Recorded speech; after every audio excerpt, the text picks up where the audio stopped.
Salam alaikum à vous tous. Bonjour. Pour ceux qui ne comprennent pas cette expression, mais bon, j'imagine qu'en 2025, on connaisse tout de même cette expression qui veut tout simplement dire que la paix soit sur vous.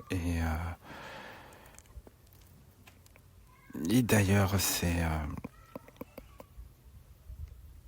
comme ça que je vais nommer cette chaîne, parce que je souhaite vraiment que la paix soit sur chacun d'entre nous. Et au-delà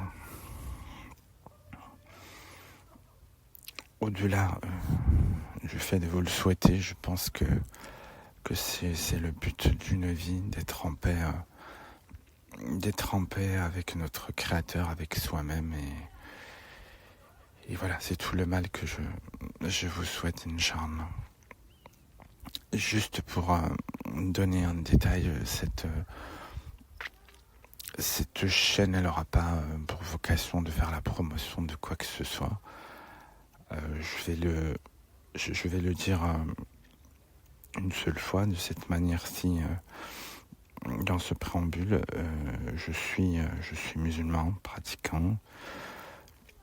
Je ne l'ai pas toujours été, si je dois être honnête avec Allah, avec notre Créateur. J'ai eu des moments de faiblesse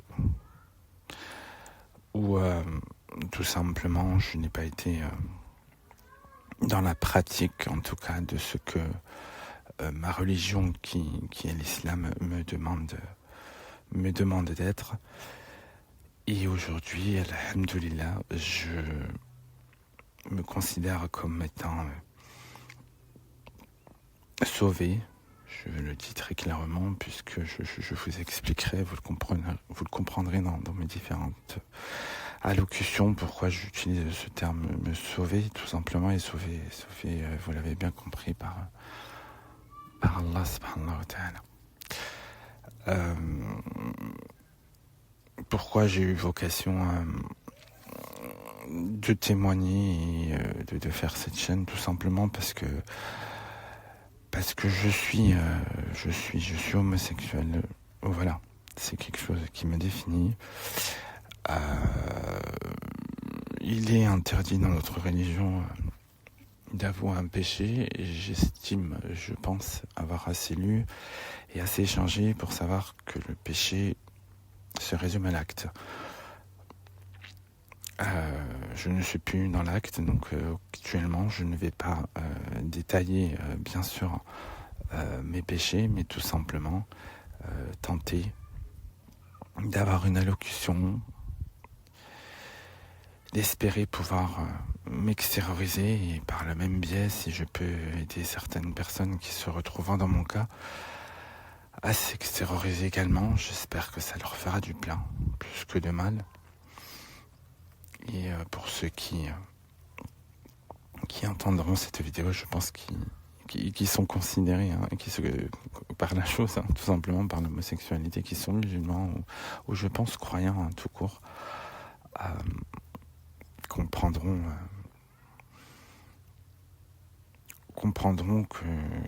qu'en fonction de la phase dans laquelle vous êtes, de compréhension de ce que je vais étayer, certaines prises de parole qui sont les miennes ou pas pourraient faire mal ou du bien. Ça dépend à quel moment se situe. Moi actuellement, ça va. C'est un peu dur parce que c'est en moi, et tu le sais, et je me bats.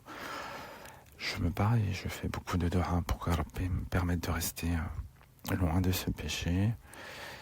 Et je lui demande de me combler autrement pour que je puisse, dans cette balance de sacrifice en son nom et pour mon salut, qu'il puisse m'accorder autre chose en parallèle, qui puisse me permettre d'avoir un peu plus de force et de pouvoir me soulager et me réconforter en me disant que je ne suis pas le plus à plaindre dans ce sacrifice. Et j'entends sacrifice parce que je considère que c'est Allah qui m'a créé comme ça. Je pense que c'est Allah qui nous crée comme ça. Et que c'est pas parce qu'il nous a créés comme ça qu'il nous aime pas. Bien au contraire, il a explosé ce qu'il attend de nous dans le Coran. Et j'espère pouvoir y répondre en m'abstenant de la pratique de mon homosexualité qui est un choix. Et je tiens bien à préciser qu'il ne s'agit aucunement sur ma chaîne de pointer du doigt toute personne de la communauté LGBT ou quoi que ce soit d'autre qui serait dans une pratique autre. Ça les regarde, c'est leur chemin personnel auprès d'Allah. C'est pas le mien et ça n'a certainement pas cette vocation-là. Je suis proche de ces gens-là puisque je suis dans ce qu'ils sont. Donc je ne vais pas, au contraire, refuser tout échange avec eux et les pointer du doigt. Donc s'il y a des personnes qui envisageraient de laisser des commentaires ou autres décevants à l'égard de ces personnes-là, je vous demanderai de ne pas le faire. Et de toute manière, ils seront systématiquement supprimés parce que c'est pas du tout ce que je prône. J'estime qu'Allah nous a créés tous comme on est. Il a dicté dans les livres saints ce qu'il fallait faire. L'homosexualité y est clairement épiloguée. Il s'agit de ne pas la pratiquer et ça fait pas de nous des personnes malsaines qui croient pas en notre Créateur, bien loin de là. Je voulais faire cette première vidéo pour que vous ayez une teneur de mes intentions et j'essaierai du mieux que je le peux de vous expliquer ce que j'ai pu traverser depuis ma plus tendre enfance avec la prise de conscience de cette épreuve qui est l'homosexualité.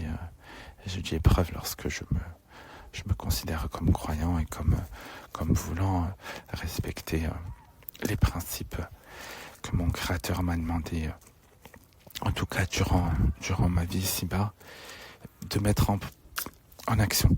Donc je parle bien de l'abstinence.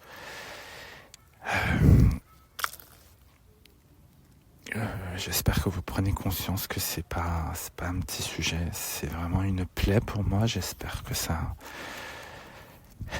m'apportera un apaisement par la force d'Allah, parce que vraiment je le fais de manière bienveillante et je vous le rappelle, je ne fais pas du tout l'apologie de l'homosexualité, je ne défends aucun droit à ce niveau-là, je vous soumets juste ma perception des choses avec une vision religieuse et sociétale aussi. J'exposerai pourquoi je parle en ces termes-là. Étant moi-même homosexuel, je pense être bien situé pour pouvoir argumenter.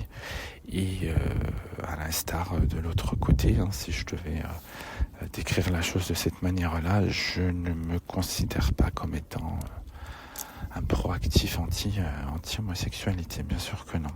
Je pars du principe que Dieu m'a créé de cette manière-ci et qu'il a créé toutes choses de cette manière-là. C'est pas une possession, c'est pas un djinn. Je suis né comme ça. Par contre, c'est mon épreuve, au même titre que d'autres ont d'autres épreuves sur cette terre ici-bas. Et mon but, tout simplement, c'est de pouvoir soulager les personnes qui ont décidé, comme moi, d'être dans cette posture-là, et en même temps de pouvoir défendre toute personne qui serait rejetée de n'importe quelle religion parce qu'elle est homosexuelle. Être homosexuel, c'est une épreuve, ce n'est pas une tare, ce n'est pas une maladie, c'est une épreuve. Dieu nous a créés comme ça, et à nous, selon ma vision, de relever le défi ici-bas. Voilà, je vous dis à la prochaine vidéo, c'était juste un épilogue. Je vais juste préciser que voilà, j'ai écrit un livre il y a quelques années, je n'en ferai pas la promotion, c'est pas l'objet non plus. Donc toute question sur ce livre, je n'y répondrai pas avec tout le respect que je vous dois. J'utilise l'identité de ce livre parce que tout simplement c'est un chemin qui est beaucoup plus court. Donc auteur Elias Saïd, c'est le pseudonyme que j'ai utilisé lorsque j'ai écrit mon livre, et je m'exprimerai ici en tant que l'auteur Elias Saïd. Voilà, ça ira plus rapidement. De toute manière, je ne compte pas donner ma vraie identité parce que ce n'est pas le but. Ce sera très bien comme ça. Et Elias Saïd, je trouve que c'est un beau prénom. Et pour ceux qui se renseigneront sur l'étymologie de ces deux noms-là, vous verrez qu'il y a une histoire. Je ne l'ai pas choisi pour de rien. Il y a un message d'ouverture et de paix derrière. Voilà, je vous remercie pour votre attention et salam alaikum wa rahmatullah, et je vous dis à la prochaine vidéo, Inch'Allah. Que Dieu vous bénisse.